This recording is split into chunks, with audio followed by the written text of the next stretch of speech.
White went on Instagram Live yesterday and dropped some banger fights, and in this video we're going to be predicting and breaking down every single one. Let's get into it. Derrick Lewis is taking on Tallison Teixeira at UFC Nashville in the main event, and I think that Tallison Teixeira is a new era of heavyweight. You know, he went out there and sparked Justin Tafa. You might say that's not a lot, but at this point, Derrick Lewis is only going to really beat guys that are heavy grappler wrestlers. If he goes up against a guy that is going to hit him power for power, I think Derrick Lewis is going to crumble. We saw against Tai Tuivasa, and I think the same thing will happen here. Tallison Teixeira by round 2 KO. Amanda Ribas is taking on Tabatha Ricci at UFC 318 in July, and in this one, Tabatha Ricci is, mainly a clincher wrestler. She throws with some volume, but not really with power. Amanda Ribas, on the other hand, tricky striker, does throw with some power, has tricky jiu-jitsu as well. I ultimately think Tabatha Ricci will be able to get takedowns here. This is a big step up for her. You know, she's been fighting a lot of people in the rankings lately, but I think this is the best fighter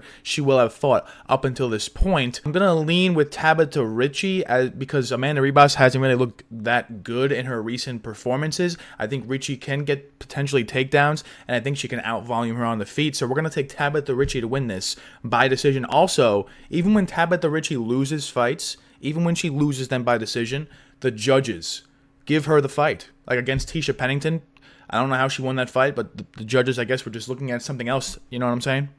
And I think they'll be looking at something else in this one too. So Tabatha Ricci by decision. Next up, we got Shara taking on Marc-Andre Barriault at UFC Abu Dhabi. Now, this is an interesting matchup because Marc-Andre Barriault, very chinny, but he also has a lot of power. Going up against Shara, who is a very tricky striker, but hasn't necessarily shown like one-shot KO power. He did knock out Armin Petrosyan with a double spinning back fist. That was pretty elite.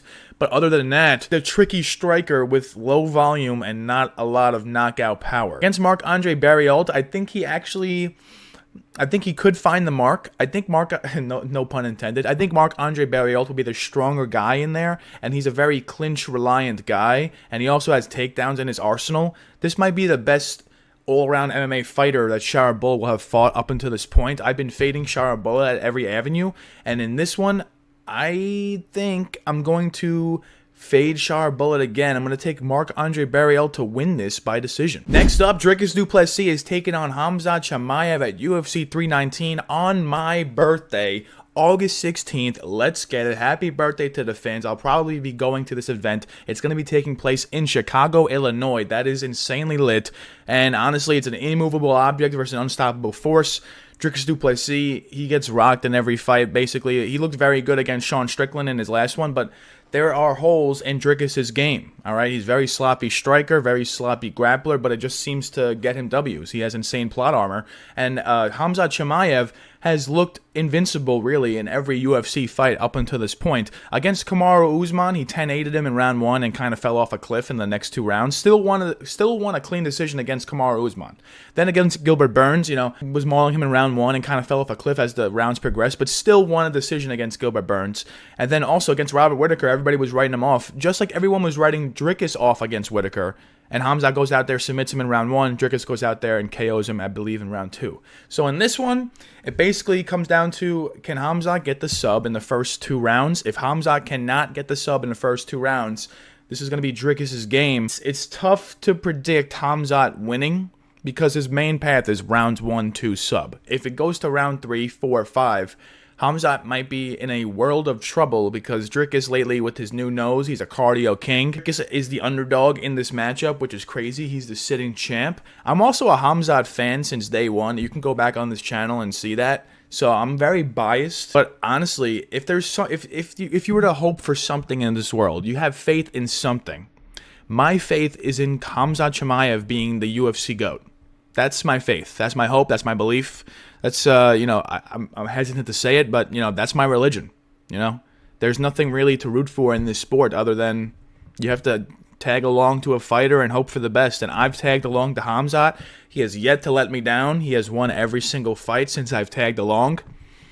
And I don't feel like getting off the train now when he's about to get the title. So Khamzat Chimaev, I think, will win round 2 sub. Next up, we got a rematch of Beneil Dariush taking on Renato Moicano at UFC 317. It's not a rematch, it's a rebooked match. They were supposed to fight in January, but then Arman Tsarukyan pulled out of the main event. Renato Moicano ended up fighting Islam, yada, yada, yada, da, da, da, da. And this one, I'm picking the same pick I had there. All right, I picked Beneil Dariush to win against Moicano in January, and I'm picking Beneil Dariush to win again here in June. Renato Moicano doesn't really look like he's focused on fighting that much. He is on the podcast, doing YouTube, doing finance, doing Bitcoin, doing all these things that aren't fighting. Beneil Dariush, though, he is on his way out. He has been losing lately as well, so one more loss and he's probably cut from the promotion. So I can see both sides not really all in on fighting. But if there's one thing I can hold out hope for, it's that Beneil Dariush just avoid takedowns and you will spark Moicano on the feet. I mean, Dariush still has power in his hands. Moicano isn't known for his striking whatsoever, so as long as it stays standing, Dariush wins. And if this gets to the ground, I believe Dariush has a good enough jiu-jitsu chops to avoid submission. Maybe Moicano can do a ground and pound TKO like he's been doing in a couple of these fights lately, but in this one, I'm going to lean the side of Beneil Dariush to win this by decision. Next up, Paulo Costa's taking on Roman Kopylov. It's a pretty decent matchup. The two supposed strikers fighting each other at UFC 317 on June 28th yet again. It's on the main card. I'm going to take Roman Kopylov. I'm not going to make this too long. Roman Kopylov, I believe, is the better striker. I think he's going to have more power than Paulo Costa. He's taking this way more seriously than Paulo Costa. He also has wrestling in his back pocket in case he wants to take down Paulo Costa. Not saying Paulo Costa has bad takedown defense, but in this one, I think Roman Kopylov's wrestling will have an effect in the fight if he mixes in takedowns, of course. So Roman Kopylov, I think, will win this one. It is a huge step up in competition, though. The last time Roman Kopylov had a step up like this, he fought Fluffy Hernandez and got absolutely worked on the ground. This is going to stay standing. I've yet to really see Kopylov lose a fight that stays standing.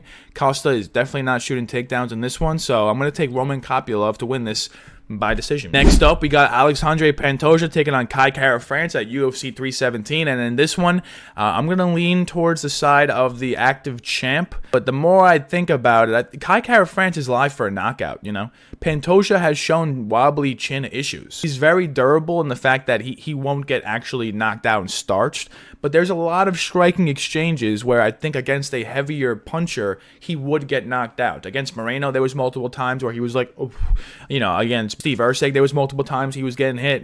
Kara France showed pretty good takedown defense against Amir Albazi. He showed a pretty good takedown defense against Steve Erceg. Steve Erceg didn't even really try. He maybe fainted a takedown, but ultimately stayed standing. So if this stays standing for 5 rounds, I think Kara France is live for the knockout.